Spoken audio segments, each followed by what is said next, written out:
This is MFG Out Loud. Courageous conversations about sales and marketing for today's manufacturers. With your hosts, Ray Zaganto and Allison DeFore.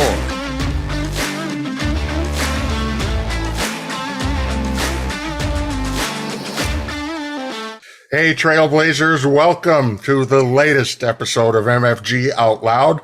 This is the place you come where we have courageous conversations with industry leaders of all types that give you some tips and hints and tracks and other people you can connect with to help your business really thrive and prosper. And today we are really excited. This is going to be a two-parter, and we knew it going in. Our guest today is Mr. Paul Vragel, who is the president of For a Better Business Incorporated. And what you'll see on Paul's LinkedIn page, just, go check him out. And what I love is he just gets to the point. Paul is about value creation, transformational results, buy-in to change, scalable processes and technology, productivity, and payback in months. Now, I met Paul probably goes back to, I think, June of 2018. We met at an industry event, and just his approach, very, very common sense, very methodical, very process focused. He just gets results. And in my experience, and you're probably going to want to write this one down, but in my experience, the best sales tool that any sales and marketing department in the world can ever ask for are manufacturing facilities that can execute. And that's what Paul does. He's an expert there. Awesome guy to have on the show. Paul, thanks so much for joining us today. I appreciate the invite. It's a pleasure to be here and share some information that I'm pretty sure will be some value to your listeners. We're really looking forward to it. Now, when Paul and I talked about the best way to communicate information, it's not about the theory, it's about the application. And over Paul's 30 years of experience running his own shop, helping companies of all shapes and sizes all over the world, he's obviously encountered a lot of case studies that are very instructive. So what we're going to do over the course of these two episodes we're putting together is we're going to cover those case studies in bite-sized chunks so you can study them, listen to them, and reach out and talk to Paul, and he can answer your questions on those things as well. Before we get there, you've got to hear the origin story. When I first met Paul, I was like, what in the world got you involved in manufacturing and doing this type of stuff? And Paul, please share the story. Well, it goes back to when I first got out of college. My training was in naval architecture and marine engineering, and after a year, actually at Newport News Shipbuilding, putting in their very first ever analog to digital system for fabricating plates. And so from there, I joined Amoco with a pretty simple directive. I joined them on a Monday, and 2 weeks later, I was on a plane to Spain to manage a ship construction project that we had over there, building a series of ships, along with the inspection staff. And my instructions were figure out what you're supposed to do and do that. This was your first job out of college. It's my second. Okay. After a year, yeah. But you're a youngin'. I'm 22 at this point. Oh my goodness. Yeah. And so I have some success with that. And a year later, one of the ships, earlier ships in the series, comes into dry dock in Lisbon. Mm-hmm.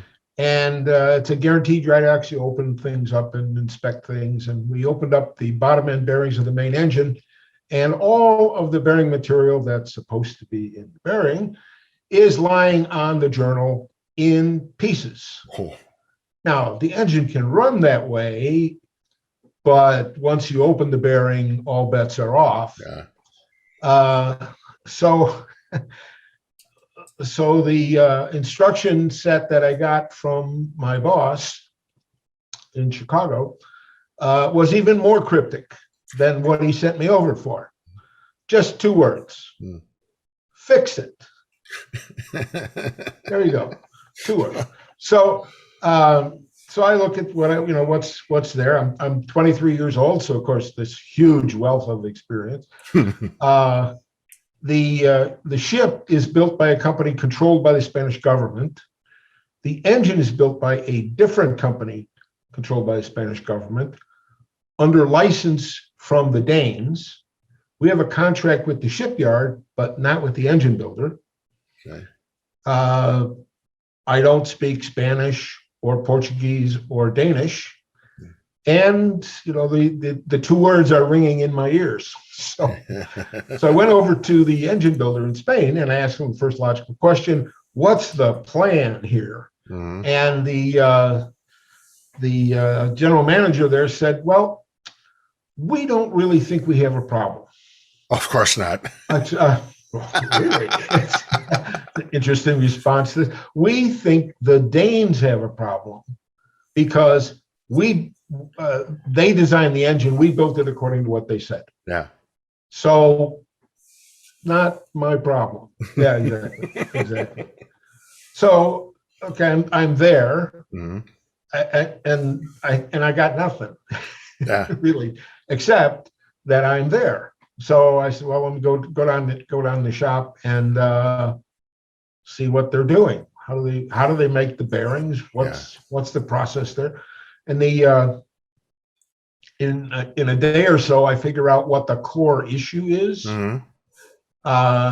And I had the good sense to shut up, because if I told them what the answer was, Mm-hmm. okay, we're done. This guy, management somehow lets this guy in here and he tells us what it is. Okay, we're done. Mm-hmm. I don't really have any support for management for anything. Yeah. And even though I am pretty confident of the core issue, I still don't know what all the process is that goes into that. Mm-hmm. The employees do. They've been doing this for years. Yeah. So I figure the best way to do this is just let's talk with them, listen to them, help them see what the issue is. Mm-hmm. And when they see it, they are going to bring all their experience and say, oh yeah, well, we do this over here, we do that over here. And the real issues, not what's written in the books, or what are the real way that things work. And with that information, we were able to figure out what the cause was, make some changes to the process, and they were in a few weeks able to make perfectly acceptable bearings. I mean, meanwhile, we had 3 ships sailing around the world with these bearings made by the same old process. Yeah. So I look back at that and I said, well, this is really interesting. I'm 23. I have no domain experience. I'm in a plant overseas that I have never seen before, cross language, cross culture. And in a couple of weeks, by engaging with the employees, we developed a permanent increase in their manufacturing capability that they own.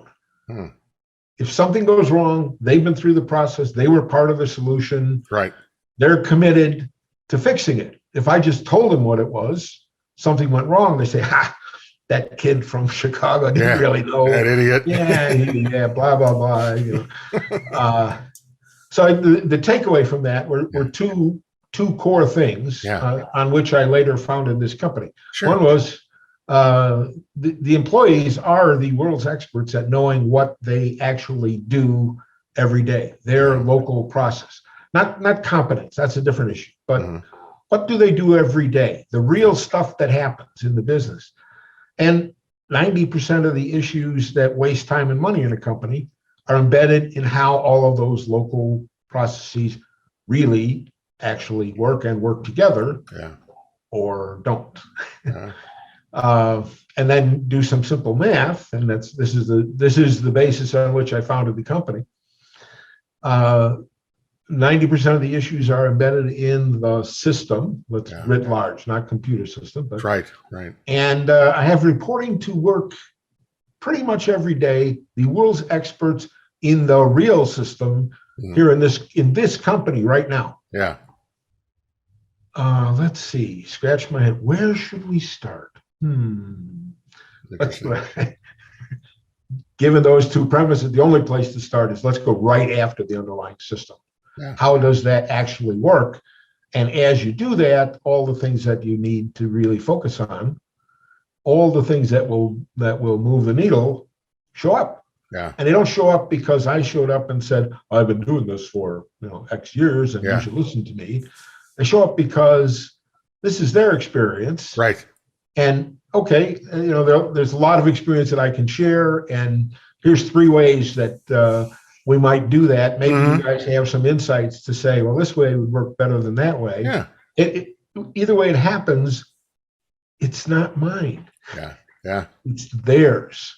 So we're able to execute on change very rapidly because they are part of the solution, not part of the problem. Yeah. Nobody likes to be a changee, right? Yeah, right. That's where you get resistance to change.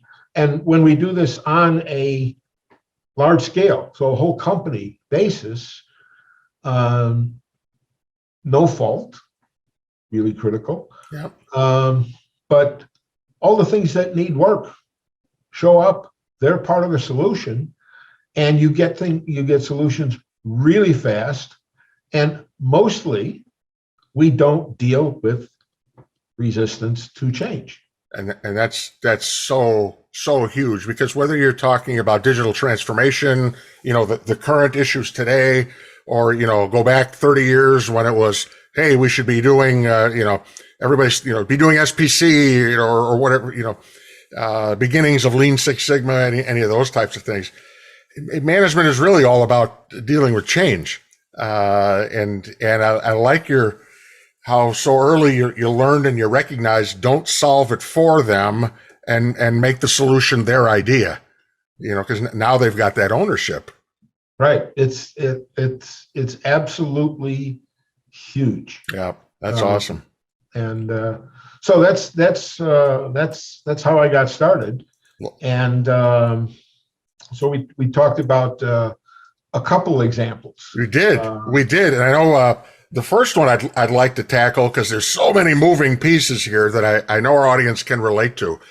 Tell us about the chemical company and what happened there and how that worked out. Yeah, so a little background. This was a company that the founder had grown to about 20 million. Okay. And he wanted to take a little time off and go fishing. So he sold the company to a private equity group. Okay. There was a sponsor involved. There was an executive who was interested in taking a CEO role in a company. And after about a year, this transaction happened. One of his strengths was he actually led a large acquisition, several times the revenue of his company. And then you have to run it. Yeah. A small issue. Yeah. So the founder, is not uncommon, but in this case, really extreme. All roads went through the founder. Okay. Especially chemical business. He was a chemical wizard. All right. To the point where he could say, "Oh, okay." Someone would come and say, "Well, we got to deliver this, but we don't have X material." Yeah. Say, "Okay, I put this in instead. Let's change the process, and they'll be delighted with it." Okay. Okay. So there's no documentation of that at all. All right. And he was famous for buying off-spec stuff, so buy low. He knew all the customers and all of the suppliers. So buy low, make something.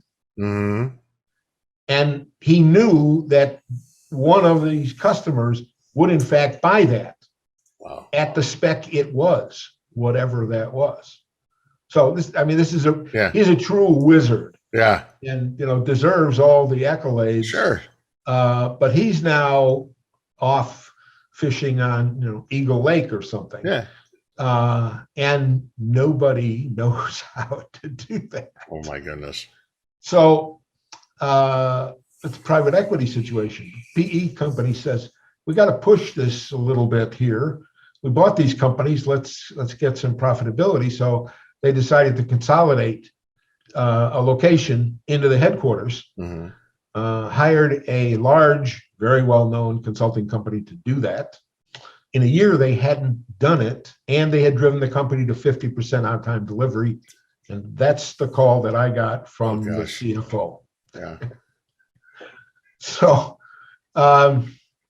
we talked, and I have been doing this for quite a number of years. Mm-hmm. So I have a long track record of success in this approach. So I laid out for them. I said, okay, you've got 50% on-time delivery. What do you think are the issues here? Mm-hmm. And they said, well, we did consolidate the locations from a sales and marketing perspective. Mm-hmm.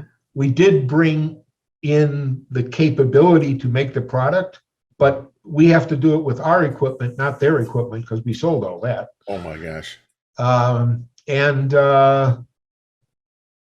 So we think that's really the linchpin here. And I said, well, that's very interesting. Let's do this, because it seems like there's probably more than just that happening. Yeah. And I had walked through the plant, and I had seen some of the things that they were doing. So the salespeople, before they took an order, went out to the shop to see if they could find the material. Okay. There was a production meeting every morning with essentially all the executive staff except the president, which was now extending into 3 hours. Yeah. Lots of, one company was make to order, the other was make to stock. Mm-hmm. One had simple packaging, one had complex packaging. It was clear there was more to this than just we need to get some production, instructions updated. Right. I started working on that, and I was hired by the company. Mm-hmm. 2 weeks into this, somebody walks in and says, "Hi, I'm the new COO." And with the 50% on-time delivery, the PE company had hired him to essentially be the next CEO. Oh, gosh. Your replacement's here. So he doesn't know I'm there. I don't know he's coming. Yeah. We have a discussion, interesting discussion. Mm-hmm. He is enlightened. He gets what I'm doing. Mm-hmm. And after we get the buy-in from the current CEO, okay, we have to have that in order to make of course. This. Yeah. He says, okay, I got to go and visit all the other plants that were part of this acquisition. You stay here and fix this. You've heard that before. Yeah. Fix it. So we have a kickoff meeting with the employees, and okay, employees here. Okay, there's a consultant coming, and what's the first thought that goes through their mind? I'm going to lose my job, right? Yeah. Company's at 50% on-time delivery. Right. There's going to be hell to pay here. So I have a meeting with the management and make sure, okay, this is absolutely no fault. We're going to find things in here that are just going to floor you. Yeah. But no fault. I don't really care how it got there. Yeah. Knowing that it is there gives us the opportunity to fix it. And is that a hard one to sell? When you come in and say, okay, nobody gets in trouble. How do you see the response to that usually? Well, there's a little pause, Mm-hmm. but generally, as I say, I've been doing this for a long time, Right. and that track record means a lot. Okay. That if we do that, and also if they understand the basic premise, Yeah. get the knowledge.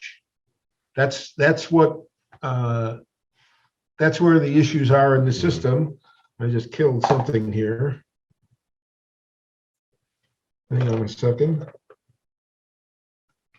There we are. Back.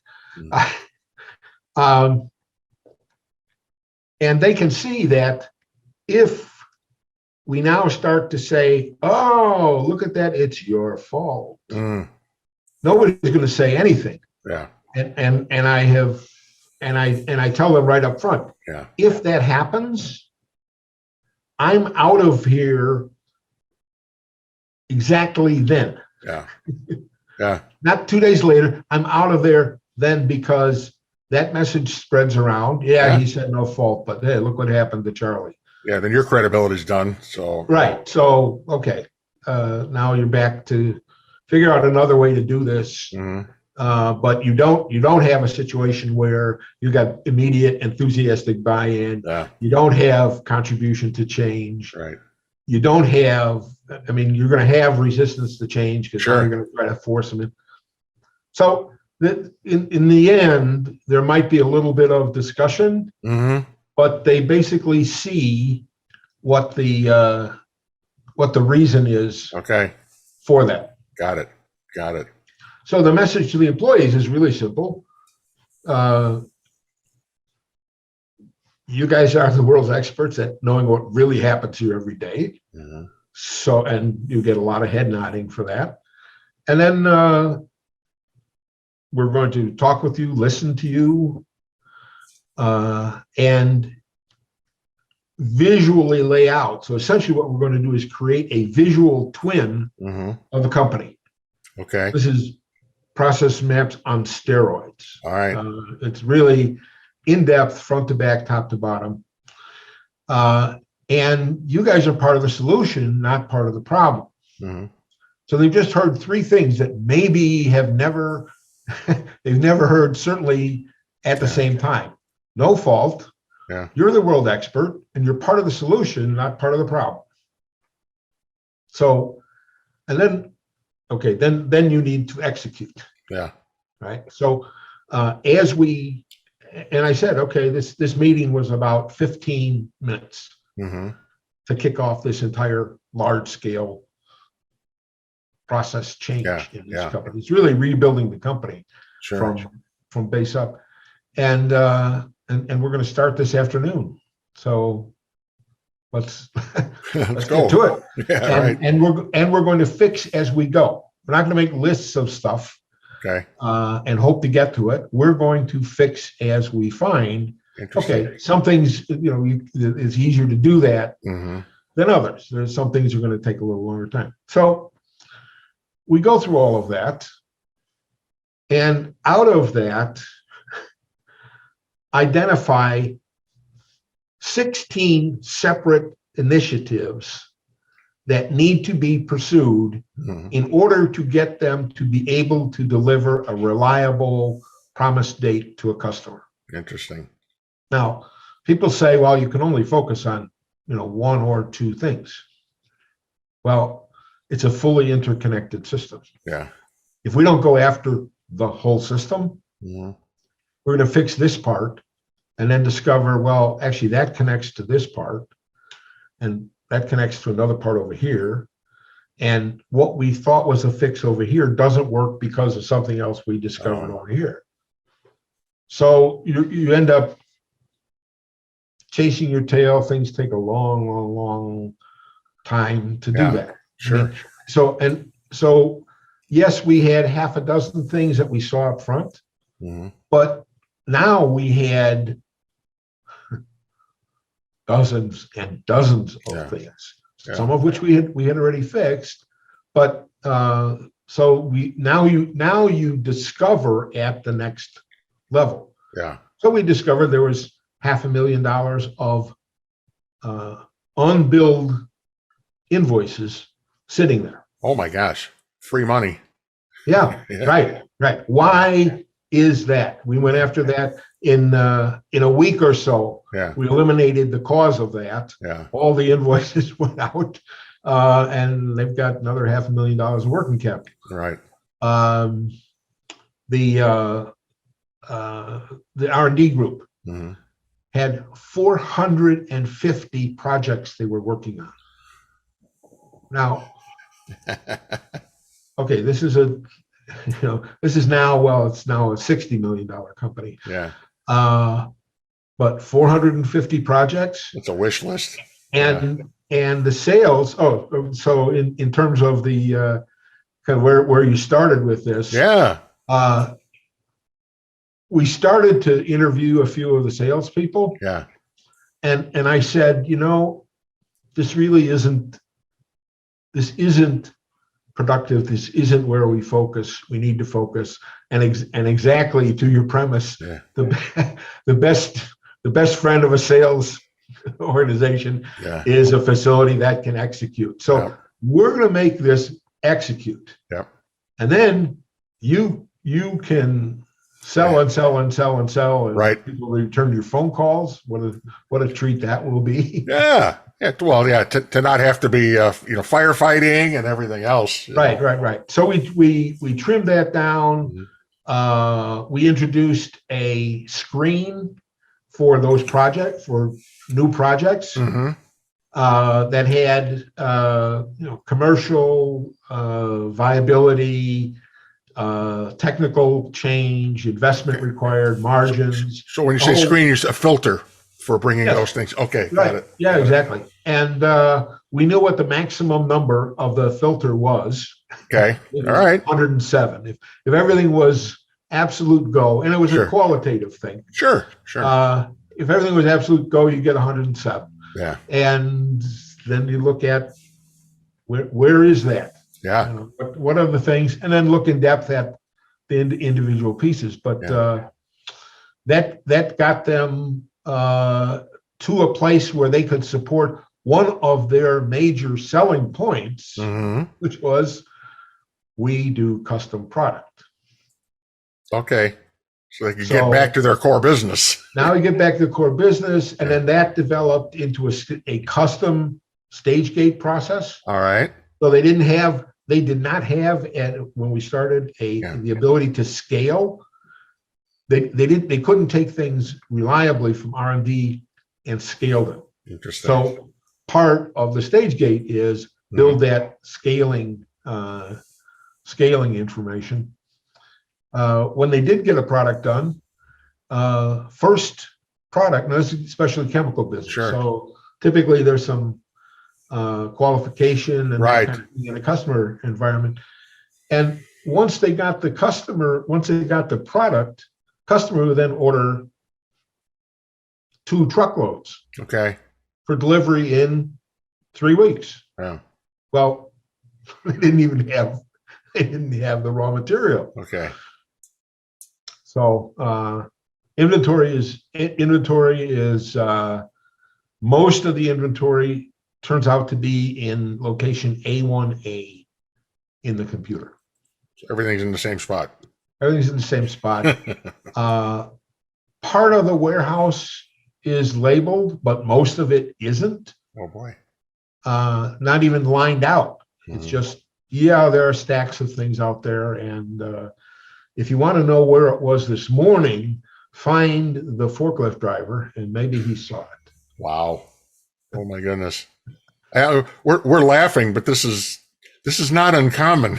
The stuff you're talking about. I know you've seen it more than once, right? Right. So I mean, as we're going through this, you have to look at what are the priorities here, mm-hmm. because we've got work to beat the band here. Yeah. So I'm sitting in on these production meetings. Yeah.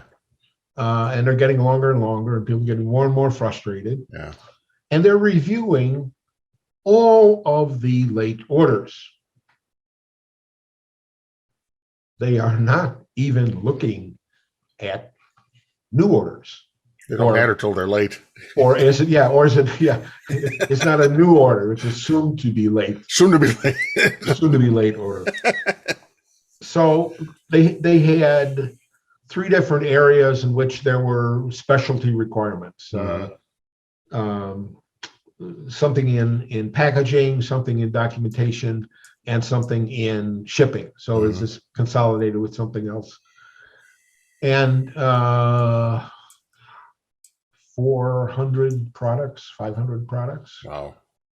And none of that is written down. So fortunately, tribal knowledge will get you to a certain point. Sure. And if the right people saw it, it would come out right. Yeah. And one time it didn't, it was a shipment to Europe. Most of the shipment was domestic, but they got this order. And then they're reviewing the late orders, but this one shows up as, we need to deliver this in the next couple days. So needed special packaging, needed a special set of pallets. They went out and found somebody who could deliver a special set of pallets the next day. Oh boy. They got the pallets in at the end of the first shift. Second shift operator, second shift supervisor, the pallets are all stored in the back of the plant, not in the front of the plant. There's no flow through the plant.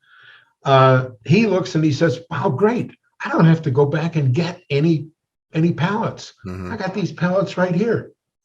Takes the regular product for domestic use, puts it on the pallet, ships all the pallets out.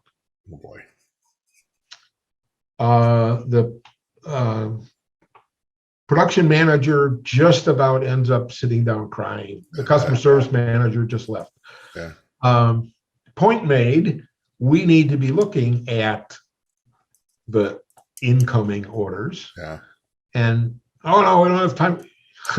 You do have time for it, because if you don't do that, you're not going to get there. Right. So,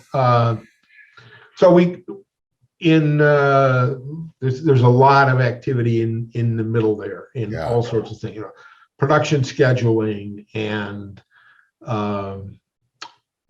product. They have products that same product with two different names, sold to 2 different markets at different prices.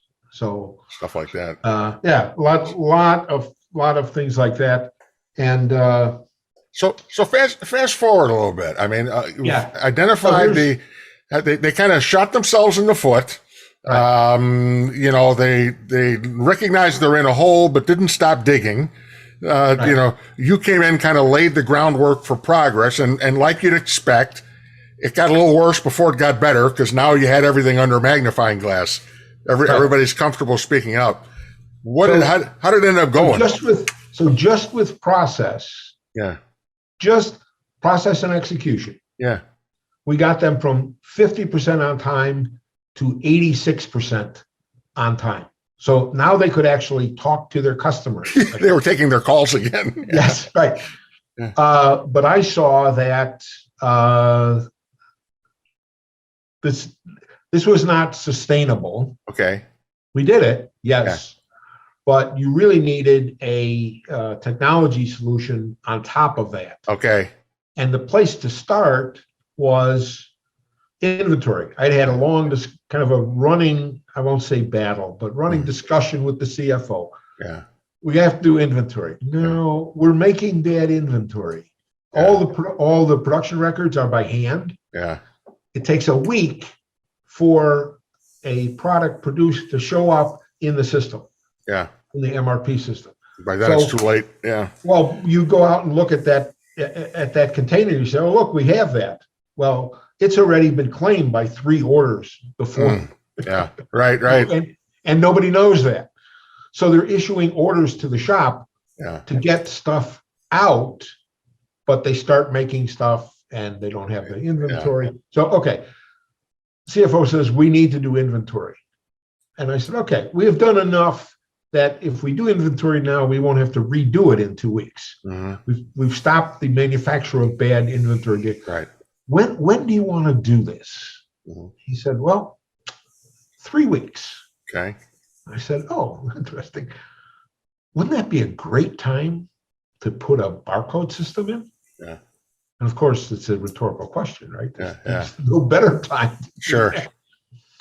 I went to the CEO, said the same thing in more or less the same words I've spoken to you here. Mm-hmm. He says, yeah, that makes all the sense in the world. Both of them come back to me and say, but we only have 3 weeks. And I said, you know what's great about that?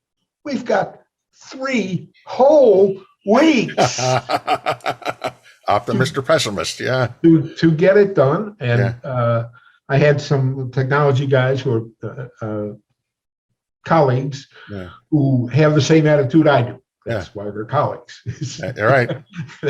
I said, okay, we got 3 weeks to have a fully functioning barcode inventory system in place. Are you in?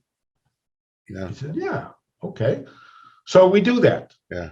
We train the operators, we lay out the warehouse, we hire somebody to come in and do all the labels, et cetera. And everyone's delighted because they know where everything is. So this opens up a whole new set of possibilities. Yeah. But we still now need to move it into connection in the ERP. Okay. And that's a whole different kettle of fish than just getting production data. Unfortunately, they had people working who could move the production data into the MRP. Mm-hmm. They were doing that now. It's just now they were doing it with better data. Right. So this is a pretty big expansion of their ERP system. Right. I go through the modules that need to be installed. Mm-hmm. Discover, this is a product that's been out on the market for a while, that the module in the key function that we need doesn't work. Oh gosh. It's defective. Yeah. So, okay, we fix that. Then we're ready to do the cutover to the new system.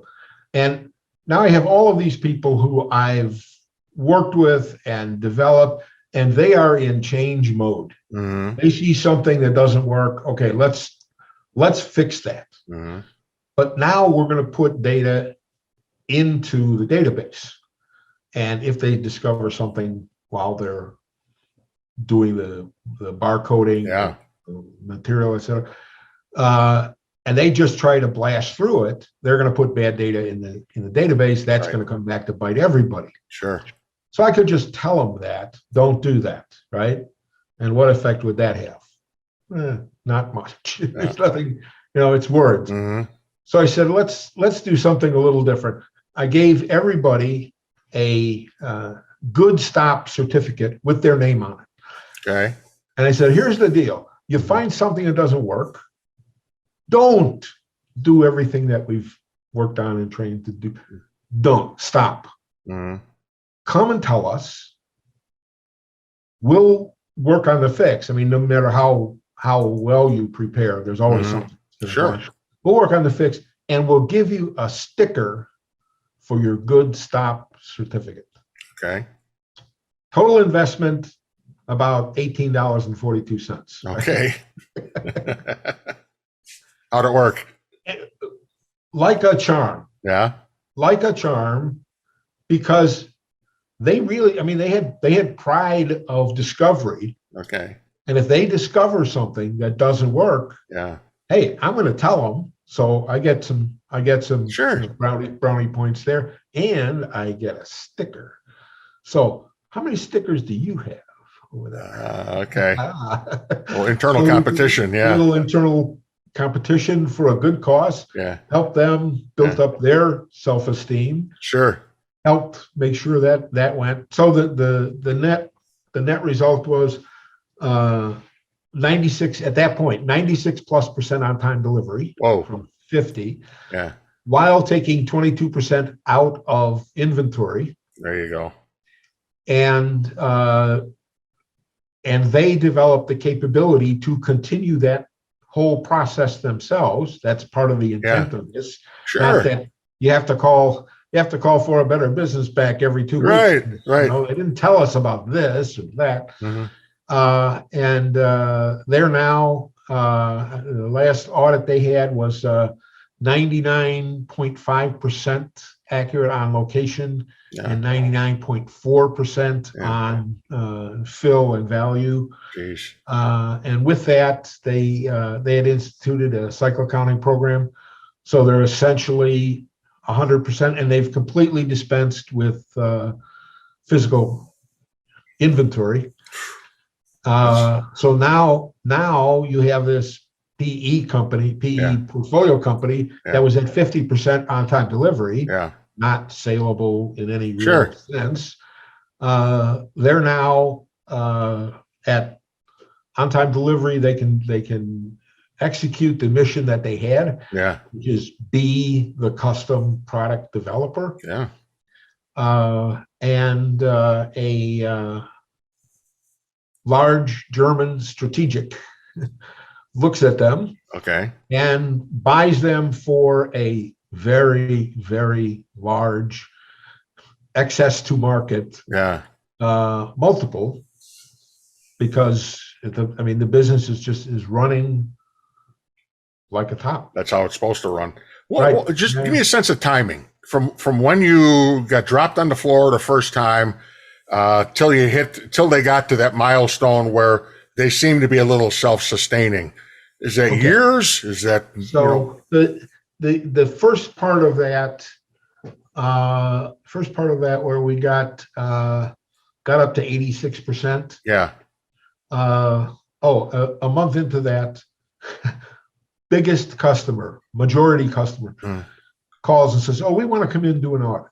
Oh boy! This company has never been audited before, and all we have are these essentially broken processes right now. So that takes a little bit to do, but in a time frame about 6 months. Really? Right, 86%. Okay. And then to take that, they take a pause for a while. Sure. And then start this expansion of the ERP system and data collection modules, and et cetera, et cetera. And with all the training, that takes about 5 months. Okay. And as we're doing that, that takes about 5 months. And when we do the cutover, to the new system, everywhere in the plant, every place processed at least one order all the way through the system. We got to that point 6 months sooner than the software VAR projected was possible. Buy-in, execution. We could introduce things, and sometimes when you're doing things fail. Nobody's, oh, this failed. Everybody's, oh yeah, we tried that, and look at what we learned. So now we're going to do that. So whole cutover was done in 4 hours. Wow.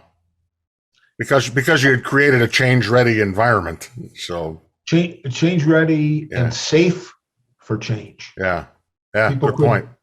People could suggest things. Truly, things were evaluated on their merits, not on what's your position, how long you've been here. It's not only a process change story. It's a culture change. Absolutely. Story. It's a message for the sales folks, because it's easy to get caught into, if you're in sales and marketing, it's like, well, since we can't fix anything in the back, let's learn how to play defense. How do we get good at apologizing, to the market and to our customers and everything? And that's a terrible place to be. It is. So what an awesome story. What an awesome story. I think we got to jump into the next one. Thank you for listening to MFG Out Loud. with Ray Zaganto and Allison DeFore. You can subscribe and find show notes at mfgoutloud.com.